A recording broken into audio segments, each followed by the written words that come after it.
Target facing billions in market losses after it rolled out a line of Pride Month LGBTQ clothing for kids, other merchandise. The retailer's market value reportedly down about $9 billion after calls for a boycott started a little over a week ago. Target has moved those Pride displays to the back of some stores, but we're now learning the retailer has been donating to an activist group that's trying to push gender ideology into classrooms. That group, called GLSEN, advocates for teaching gender theory in all levels of public school curriculum. It also offers school districts guidance on hiding gender transitions from parents. But Target has been donating to this group every year, with the company saying, quote, GLSEN leads the movement in creating affirming and anti-racist spaces for LGBTQIA plus students. We are proud of 10 plus years of collaboration with GLSEN and continue to support their mission.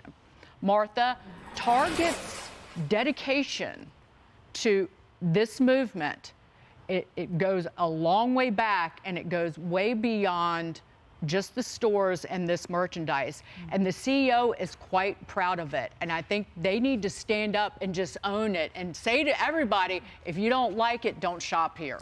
Absolutely, 100%. So I think it's really important for consumers and parents and anybody out there to be aware of their take on this. They proudly stand behind it, as that support for GLSEN shows. So this is what Target is pushing, right? This is what they're about. And you can make your decision about whether or not you want to shop there. I think it's unfortunate. To me, you know, I have a business reporting background, as you do, Dagan. Companies exist for a couple of reasons. One is to sell products, to merchandise, to employ people, and to help them support their families. And if it's a public company like this is, it's to increase shareholder value, right? That's the mission of a company, or a store in this case. They have wandered so far away from their mission. I think this is a problem in education. It's a problem in a lot of areas in American life. If you don't know what your mission is and what you're about, you're there to sell clothes, employ people, increase shareholder value. But they're here to preach about something, which is a whole nother avenue. And so it's good that people are becoming more aware of that, because then they can make their decision about whether or not that's something they want to support. Target partners with organization that pushes kids' genders to be secretly changed in schools without parental consent. And the CEO just about a week ago said, I think that these decisions on diversity, equity, and inclusion is good business, and it's the right thing for society, and it's a great thing for our brand.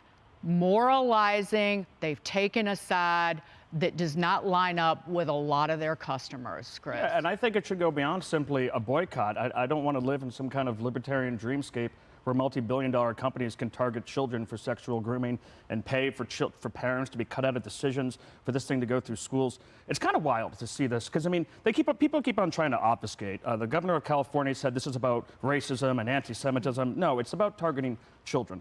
That's exactly what happened in Florida with Governor DeSantis saying, hey, you can't target kids anymore. It's not the don't say gay law. It's you cannot target children. And for all these activists who claim it's just about freedom, it's not about kids, well, they sure do absolutely chimp out when people say you can no longer attack children. It seems like it's a central core part of this ideology, and it's everywhere. And places like Target should not be allowed to do that. The American people shouldn't allow it. I don't believe in boycotts. I never call for them, but it is certainly up to every individual in this country where they shop, and it's up to Target who they want to stand up for. And I love what Joey Jones broadly said. He said, I learned a long time ago, if you make half of America mad by taking a stand, all you do is make the other half mad by going back on it, so you might as well stick with it, and that's exactly what's happened with Target. Yeah, you might remember back in 2016, Target started allowing men who identify as women to go into the changing rooms and of women and children as well. And at that time, the American Family Association called for a boycott of Target. Didn't get a lot of traction, really didn't, but it still was sort of crossing that line. So Target does have a history of some of these things happening. What I find as a parent for children is it is so difficult to be a parent anyway, and to put these things in front of families where you're sexualizing children at a young age. It's already hard enough to be a parent in modern society. And so to start to conflict and confront things that you don't even need to think about until children are much older just makes parenting so much more difficult. Right, We're showing the tag from the bathing suit that is a tuck-friendly bathing suit. Tommy, that was for an adult, but you walk into the store, if that bathing suit at one time was in the store, and a kid asks what is that? You got to explain what it is, and well, it's a lady's bathing suit with extra room in the bottom, and that's a long conversation that you're going to have. And I'm making a joke about it, but if it's real. Target is going to stand with this, then they need to stand with it and tell everybody who has a problem with it, suck it up, Buttercup. And I think that they're going to. You know, Target being woke is not anything new. As you mentioned, this has been going on for quite some time now. And we saw in the 2020 George Floyd era, you know, when BLM riots were happening in their main city of Minneapolis, this store was looted multiple times. They lost millions, multi-million in revenue. My local Target was boarded up. I don't know about you where you live, but your local Target was probably boarded up during the riots and the protests of 2020. So this company has stuck with their woke activist values through and through. And I think that they're going to continue to do that because they don't seem to care so much about their customers or even losing money. They care about that corporate equality index, and they want to rate very high on it.